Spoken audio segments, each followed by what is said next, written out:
உங்க மேல குற்றம் சொல்றவங்க நிறைய நேரத்தில் எப்படி சொல்லுவாங்க, நீங்க அழிஞ்சு போகணுன்றதுக்காக சொல்றாங்க, உங்களை கெடுக்கணுங்கிறதுக்காக சொல்றாங்க இந்த உலகத்துல. ஆனா கர்த்தர் என்ன கெடுக்கணும்னு நம்ம சொல்றதே கிடையாது. என்ன நல்லாக்கணுங்கிறதுக்காக தான் என்கிட்ட பாவம் வந்து வெளிப்படுத்துறாரு.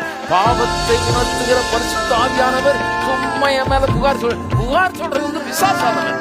நீ லாய்க்கு இல்லை, நீ தகுதி இல்லை, நீ மோசம் அப்படின்னு சொல்லி ஆளை கெடுக்கிற வேலை பிசாசுடைய வேலை. அதே ஆவியானவர் வந்து சொல்றாரு, உங்களுக்கு 1000 பிரச்சனை இருக்கு, இது தவறு அது தவறுன்றார். எதுக்காக? என்னை சிறப்பானவனாக மாற்றுவதற்காக. எனக்குள்ள இருக்கிற குறைகளை சுட்டி காண்பிக்கும் போது என்னால ஏன் இணங்க முடியுது, அதுக்கு என்ன ஒப்பு கொடுக்க முடியுது. சரி ஆண்டவரே, நான் மாறிக்கிறேன், என்ன மாற்று, எனக்கு உதவி செய்யும் சொல்லி என்ன அவரிடத்தில் அர்ப்பணிக்க முடியுது. அவருடைய அதிகாரத்தின் கீழ்ப்பட்டவனாக நான் எப்படி வாழ முடியுது?